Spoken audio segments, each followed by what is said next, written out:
So it goes without saying that Donald Trump's entire pretext for everything that's happening in the Caribbean is his so-called war on narco-terrorists.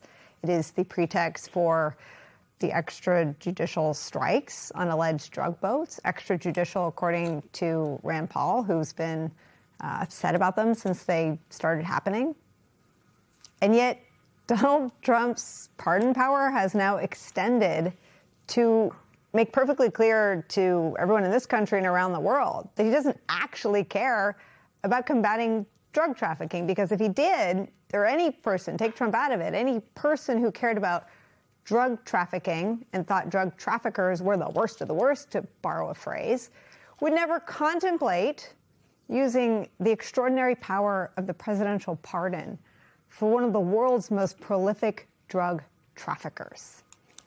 But Donald Trump did. On Friday, he said that former Honduran President Juan Orlando Hernandez will receive a full and complete presidential pardon. Hernandez was convicted on drug trafficking and weapons charges and sentenced to 45 years in prison just last year. It was one of the most sweeping drug trafficking cases to come before a U.S. court in 30 years. As the New York Times reports, the pardon would be a, quote, head-spinning resolution to a case that for prosecutors was a pinnacle, striking at the heart of a narco state. Prosecutors said Mr. Hernandez was key to a scheme that lasted more than 20 years and brought more than 500 tons of cocaine into the United States of America. When asked about pardoning one of the world's biggest narco terrorists, here's the explanation that Donald Trump offered. You've made so clear how you want to keep drugs out of the U.S. Right. Can you explain more about why you would pardon a notorious drug trafficker? Well, I don't know who you're talking about. Which Juan Orlando Hernandez. Well, I was asked by Honduras, many of the people of Honduras, they said it was a Biden setup. It was a terrible thing. He was the president of the country. And they basically said he was a drug dealer because he was the president. I was told.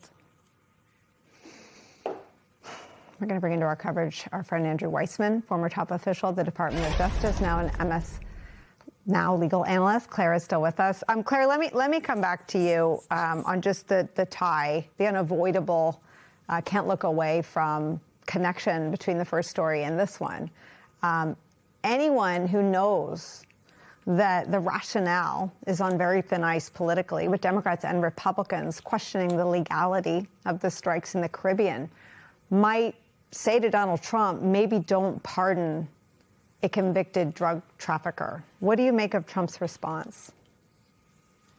Well, frankly, I think what's really important to look at what this case actually was.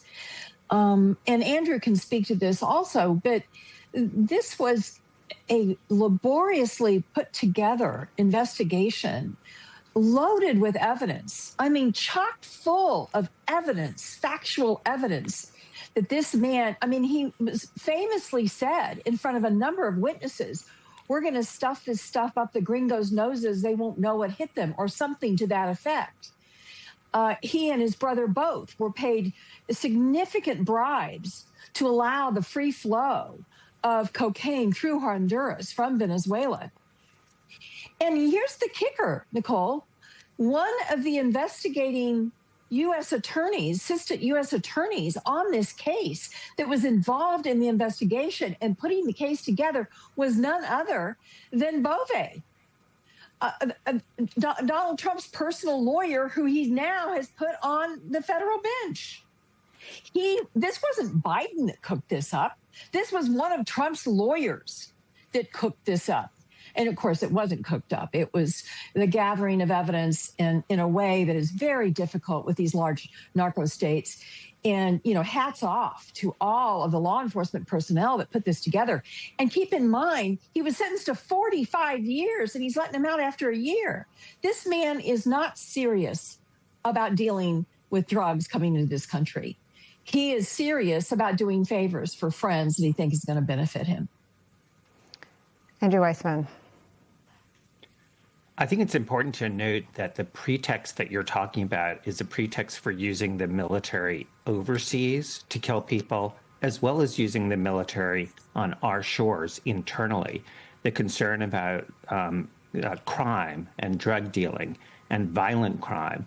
And yet he is using his pardon power to free people who have committed violent crime. And with respect to this particular defendant, let's just do the math here. I don't do math in public very often, but the judge found that it was over 400 tons of cocaine that he brought into this country and transported. We're not talking about a low-level person, and 400 tons is over 800,000 pounds of cocaine. 800,000 pounds of cocaine. And we're supposed to believe that it's okay to kill scores of people in the Caribbean because of concern about drug dealing. We're supposed to think it's true that the reason that we have the military in LA and Portland and Chicago and Washington, D.C. and threatened in other places is because of concern about crime.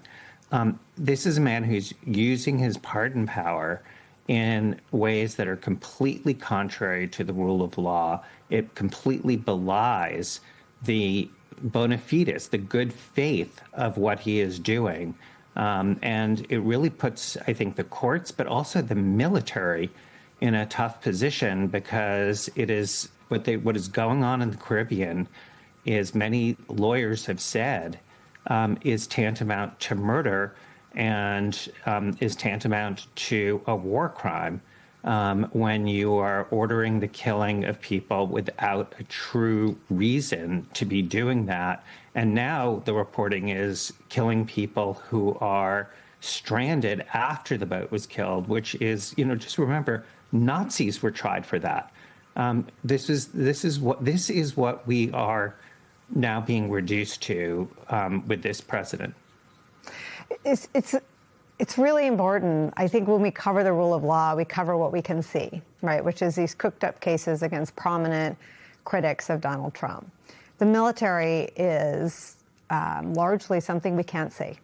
And the things that we're talking about are things we've covered now for 9 years about his assault on the rule of law that sort of comes to a crescendo in courtrooms, and sort of one by one judges strike them down. But I think you're picking up something really important.